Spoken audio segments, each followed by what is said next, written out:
on Twitter.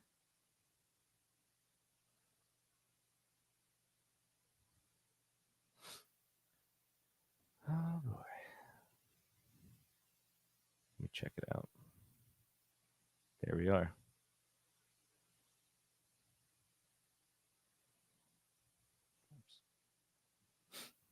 All right, there we're live. All right. Here we go, baby. Welcome Yeah. to the Gridiron Drive live. Ooh, that sounds Monday nice. night does. It's the rhyme scheme, you know? Welcome into the Gridiron Drive live on X, live on YouTube. Didn't get a chance to do something towards the end of last week, so we're hopping on at halftime to kind of quick recap some of what happened in week 2 and check in on some takes we made from last week, and then talk some waiver wire. How we feeling, Pete? We're feeling good. We're feeling great. It was another wonderful week of football. How are you feeling? Good, man. It was an exciting week for sure. Let's jump in to some of the stuff we talked about on last week's show and dive right into it. Did the tight ends underperform again? Well, I guess that's kind of like a loaded question, right? I mean, the basically the big names did, right? The guys that you spent high draft capital on. Your boy Kelsey, I think he had one catch. Laporta, he's a blocking tight end now. But he had some good performances from Brock Bowers. He got 9 receptions for 98 yards. Hunter Henry, he had 8 receptions for 109, and Mike Gesicki, sorry, 7 for 91. This is if it wasn't for Brock Bowers, this would be like a 3 years ago throwback episode. Feels like. Yeah, seriously. Yeah, but what's your take on that? Do you have any opinion on these tight ends? I mean, even Kincaid, he had a couple plays early on, and then it kind of staled out, died out after that. Yeah, I don't know. It's tough to jump off any of the big names yet, but I think we talked about it already. Obviously, like you're starting Brock Bowers, he's I must Right. start every week. But I think I'm not saying Hunter Henry and Mike Gesicki are going to get you 90 or 100 yards every week, but I think Gesicki has kind of a weird role there. But Mm-hmm. with Chase kind of not doing a whole lot yet, and T. Higgins missing time, and not getting a ton from Jermaine Burton, and Andre Eusebius is Andre Eusebius. I think he's going to have some of these weeks where you get, 5, 6, 7 catches for 60, 70, 80 yards, something like that. So I don't know. Yeah. He's at least a little interesting for me. Yeah, and Burrow's never really had a decent tight end, not that I could think of. So could be a nice fit. Yeah, it was like the CJ Uzama year, right? Like, Mm. Yeah. All right. Do you want to hit on stock up and stock down from check in from our last week's episode? yeah. So last week we labeled stock up guys as Jaden Daniels, Washington Commanders quarterback, and Alan Lazard. Uh, Jaden Daniels, weird day, but like efficient, 23 for 29, 226, no touchdowns, 10 carries for 44 yards. Weird no touchdown day there. No touchdowns. They didn't punt, but they Yeah. scored no touchdowns, Yeah. Nothing and but they won the scoring game. drives, but all field goals and won the game. Incredible. Absolutely incredible. Your New You York love to see Giants. that as a New York Giant fan. We're disappointed. Lazard came back down to earth a little bit. Four targets, 2 catches, 11 yards, but it was all running backs there. Yeah, and Mike Williams, his target share increased, I think, from like, I had it up. Where is it? Let me see it. Yeah, he was at 18% last week, and well, 2 weeks ago. Now he's at 65%. So, we kind of hinted at that. We're saying, hey, if Mike Williams is not getting his share, Lazard is at buy, and Mike is looks like he's back, and he had a really nice catch on the sideline there. Yeah, be interesting to see if they keep ramping him up there. They need some other wide receiver to emerge. Yeah, Stock down guys. I think we were kind of right on the money.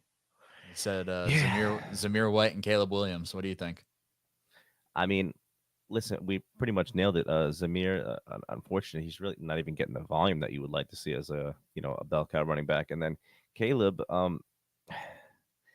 I mean, I went through it last week, but his offensive Steichen, the awful offense, not Steichen, I'm sorry, but I just don't like what they're doing there, and it's not that I don't believe in Caleb Williams, I just don't believe in that system. So I'm willing to trot out Carr, Baker, pretty much anybody else instead of Williams. But I'm not dropping Williams, um, but I'm not interested in starting him for sure in a one quarterback league. I'm a little more worried about Williams every week, where the O line has him running for his life, and he does his best Pac-12 Caleb Williams impression. Like, he's gonna get killed if he's just running for his life and trying to make hero ball throws. Like, they got to let him try and play from structure, and the offensive line is not good there right now. Yeah, I saw a clip of his right tackle just like putting one hand out, like Yeah, dying, and then it just getting blown up. And he took a lot of nasty hits last week. So, not good yeah, at not all. great at all. All right, three guys that we were curious about if the breakout was real or not. We talked Jamison Williams, J.K. Dobbins, Isaiah Likely. How you feeling? I feel great about those. I mean, likely you wish he would get more targets, but he's not the tight end one there. We kind of said that, but Mm-hmm. the other two guys, Williams is getting fed 11 targets, 5 catches, 79 yards as a quote unquote deep threat. You like to see that. And Dobbins is just 17 for Crazy. 135 and a touchdown. I absolutely love him doing that. There's nothing really much more to hit on that. I mean, likely, I think obviously you would like to see get more targets, but that'll come. I think he's still a integral piece of that offense. Would you say he will likely see more targets? I think so. I think so. What about some notable news and notes from week 2? We got some injuries we can run down here. Everybody's hurt. Pacheco, everybody, yeah. Everybody's hurt. They're all hurt. Yeah, Pacheco 6 to 8. Cooper Cup, he's in a walking boot. Yeah.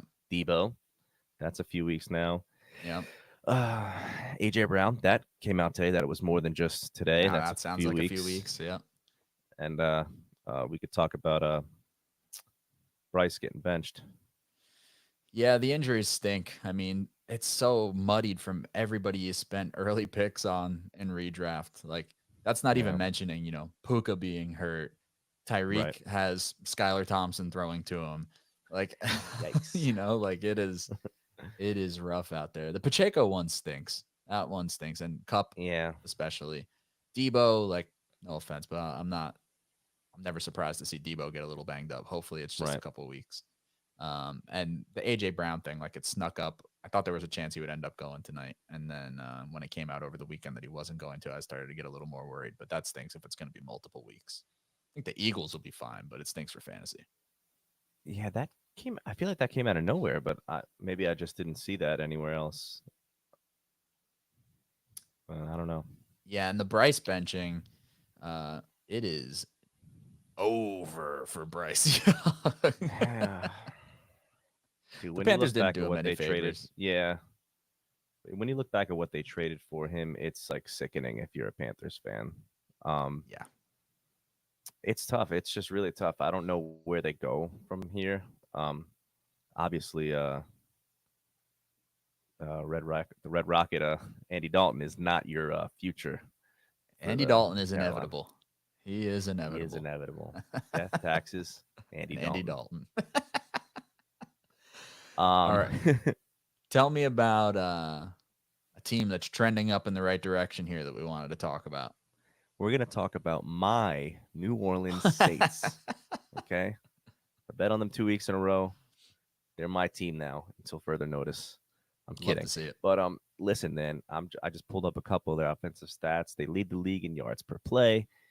They are top 4 with yards per game at 405 yards per game.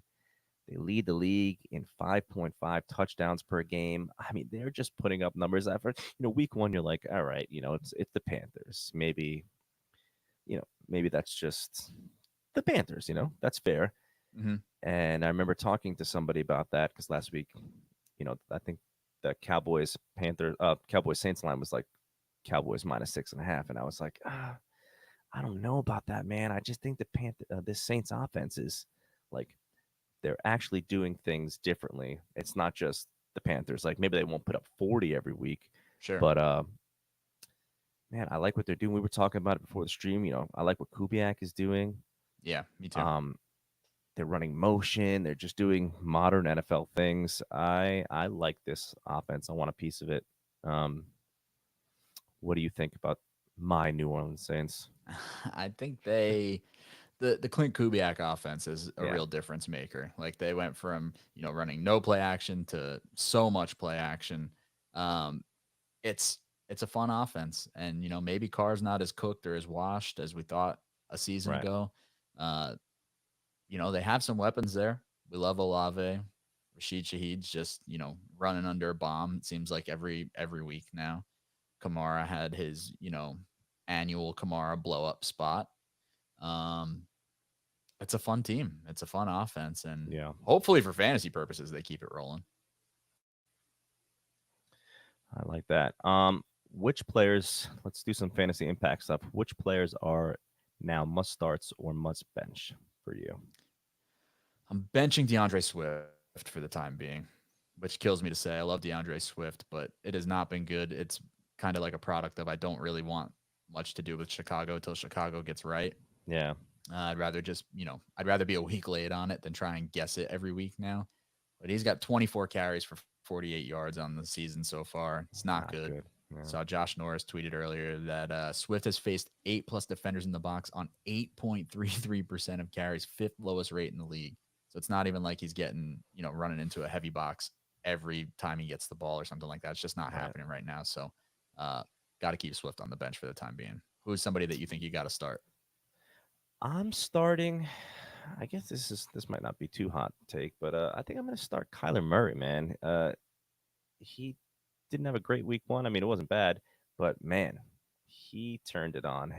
I like him, and I like Malik Neighbors, man. 18 targets for Malik Neighbors. Marvin Jefferson getting fed by Kyler Murray. Um, you could do a lot worse than starting Kyler Murray in your fantasy leagues. Do you? Yeah, he played out of his mind against the Rams. Yeah. Played What was out his? of his mind. What was his final numbers here? I didn't pull them up. Yeah, 17 completions, 21 targets. That's pretty good right there. 266 for 3 touchdowns, and he also got you 59 yards on the ground. Um, that'll do 35 fantasy points. Yeah, I'll take that you every will week. take that. You will Yeah, take that. and it looks like he's getting going with Marvin Harrison, and then Malik Neighbors. I mean, he is the Giants' offense. He's like got over 30% target share. He probably leads the league in that. I don't know what else to say. The Giants' offense is not good, but Malik Neighbors is. So, Opportunity is king.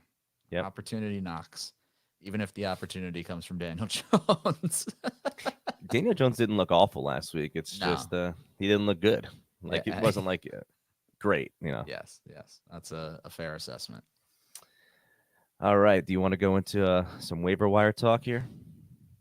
Yeah. Let's do it. We talked about some of the names already.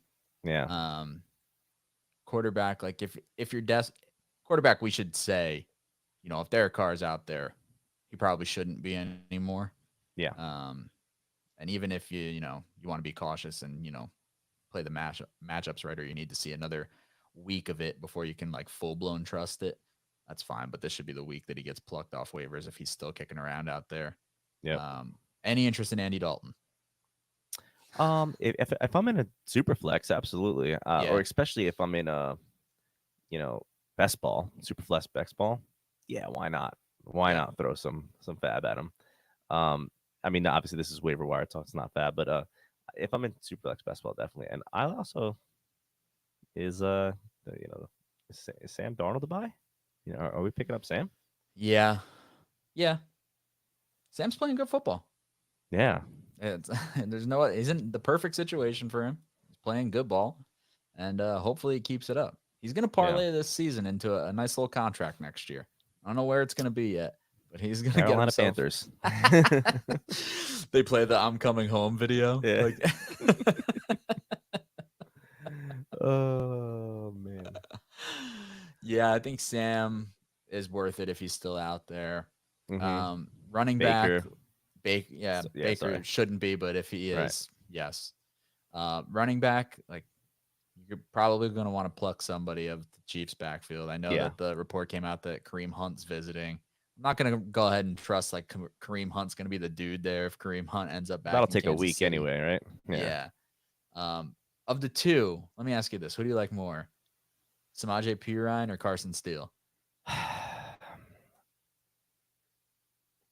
want to be careful, Yeah. okay? Okay.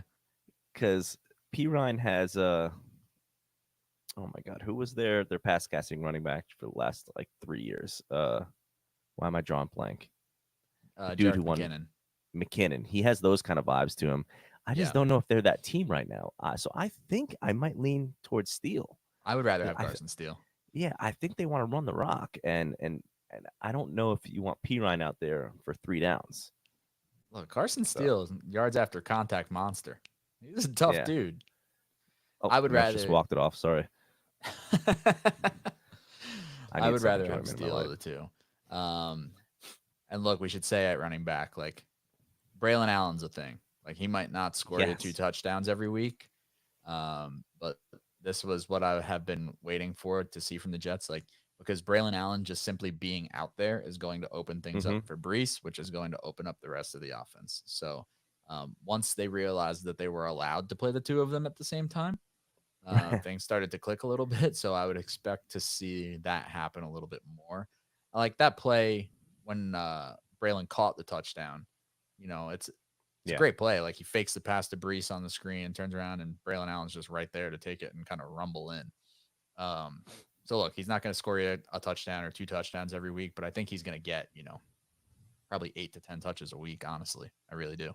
I, I feel like we've been talking about that for like 5 years. Like, why don't teams have two running backs on the field more? It's If you have not two that good hard. ones, like, It's yeah, not that hard. just put the good players on the field and let them play. Anybody else at wide receiver or tight end that you're really interested in? May I interest you, my friend, in Quentin Johnston? You may not. You may not interest me in Quentin Johnston. I will let Yeah. somebody else ride the Quentin Johnston roller coaster. I'm sorry. I refuse. I simply refuse, whether All that's right. smart or not. What about another year or two player, Alec Pierce? Yeah, honestly, I'm probably like more interested there. Yeah. Um, especially with Downs still banged up. Like we liked Pierce coming out. Um, kind of finding a role there a little bit. So yeah, I like Alec Pierce. I'm okay with putting a waiver claim in there, spending a couple And dollars in Fab. yeah, and I feel like the tight ends we mentioned earlier are mostly going to be available. Hunter Henry and Mike Gesicki. Yeah, if Those are those guys you guys are probably want still to pick out up if you there, need a tight end. Yeah. if you don't have a super established guy and you want to, play the matchups, totally fine with picking up either one of them. Yeah. I think All right. that's Yeah, pretty much it. All that's right. kind of the quick hit waiver week 3 waiver wire in a nutshell. You got any key things here you want to throw in before we wrap it on up? Get back to watching. Get back to the old Philadelphia Eagles, Atlanta Falcons battle of the birds. Got a bird Yeah. fight. Yeah, this is a snoozer. 6-7 Yeah, birds. Eagles, sorry. yeah. Birds leaves it open for interpretation. Yeah. If you're in the Northeast, I think the Eagles are the birds. But Yeah, yeah, yeah. no, man, I think that's it. Sorry we weren't able to get on last week to kind of preview week 2. Life happens, but yeah, thank you for watching. Thank you for listening. What else, Anthony? Got anything else? No, that's it. We'll be back on the podcast feed later this week with another more proper fantasy show. That'll be on YouTube as well. So please, if you haven't already, subscribe to the podcast on whichever podcast platform you prefer. And if you haven't already, hit subscribe on the YouTube channel. Make sure you got notifications turned on. Leave a comment on all the videos, like the video, all that stuff. And look, Corey Muldoon hops in here. He says, "How can we discuss Oh, football all the time like this when the Mets just walked it off in the 10th?" Pete told you they walked it off in the 10th. yeah, I mentioned it, Corey. I'm sorry. I think the Braves lost too. I think I got an alert about that. So this is now a Mets podcast for a Baseball couple minutes. drive. Yeah. Yeah. Hey, baseball Cobra, right? Yeah, that's it. That's it. All right, that's going to do it. We'll be back on the podcast feed and YouTube later this week, and we will talk to you guys then. Keep the drive alive. Don't forget to like and subscribe.